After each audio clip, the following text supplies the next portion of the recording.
¿Se han puesto a pensar qué pasaría si, de repente, de un día para otro, no tuviéramos reglas? Sería un caos total, ¿no? Bueno, justamente hoy vamos a meternos de lleno a desarmar esa máquina invisible que, sin que nos demos cuenta, lo organiza todo, el derecho. Vamos a ver por qué es tan necesario y de dónde, pero de dónde de verdad vienen las normas que guían nuestra vida. Uf, esa es la pregunta del millón, ¿cierto? Y lo interesante es que la respuesta no está, como uno podría creer, en un libro de historia antiguo lleno de polvo. No. La respuesta está en nosotros mismos. Miren, las leyes no aparecieron así como por arte de magia. En realidad, son una consecuencia, una respuesta súper directa a nuestra necesidad más fundamental como especie.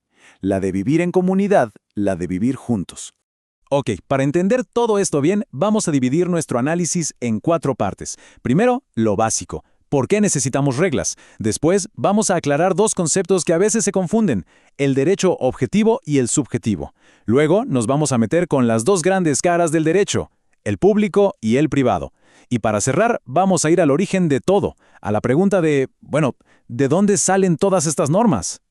Muy bien. Arranquemos entonces por el principio de todo. Y el principio somos nosotros. Sí, así como suena. Antes de siquiera pensar en códigos, en leyes, en tribunales, hay que entender algo fundamental, la raíz. El verdadero origen del derecho está en nuestra propia naturaleza como seres sociales. Ya lo decía Aristóteles, ¿no? Nos llamó seres gregarios. Y la verdad, tenía toda la razón. Pensemos en algo muy simple. Una sola persona no puede, ni de chiste, construir una ciudad entera. Pero una comunidad, claro que sí. Vivir en grupo nos hace más fuertes, nos potencia. La cooperación, ese es el verdadero motor de nuestro progreso. Y ahí, justamente ahí, está la clave de todo.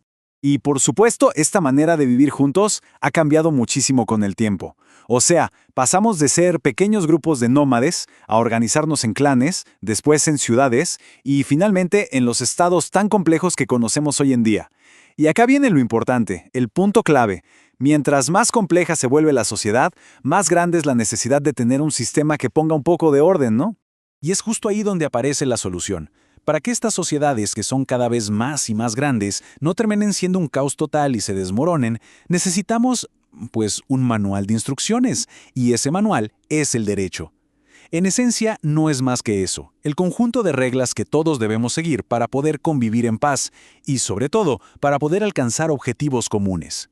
Bueno, ya que tenemos claro por qué existe el derecho, vamos a meternos con algo un poquito más técnico, pero que es clave. Pasa que no todo lo que llamamos derecho significa exactamente lo mismo.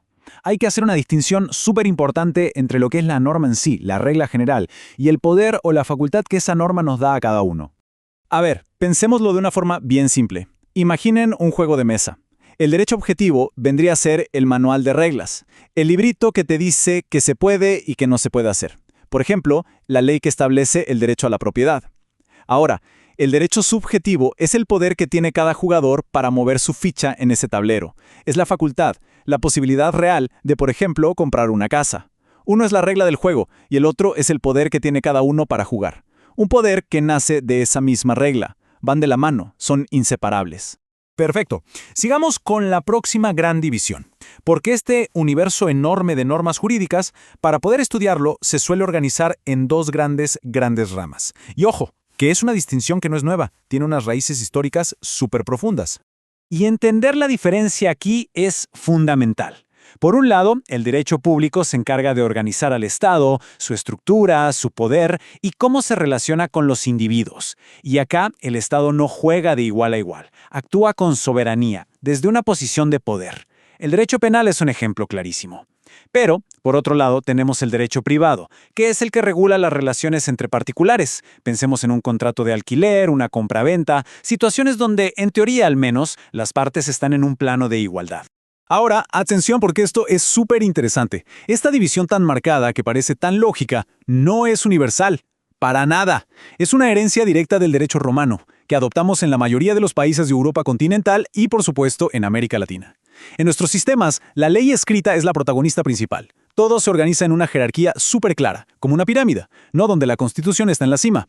Pero, si nos vamos al mundo anglosajón, al sistema del common law, la cosa es muy distinta. Allá, las decisiones de los jueces, lo que llamamos jurisprudencia, tienen un peso tremendo, a veces incluso más que la propia ley del Parlamento. Esto crea un sistema mucho más flexible, más dinámico y donde esa línea entre lo público y lo privado es bastante más borrosa.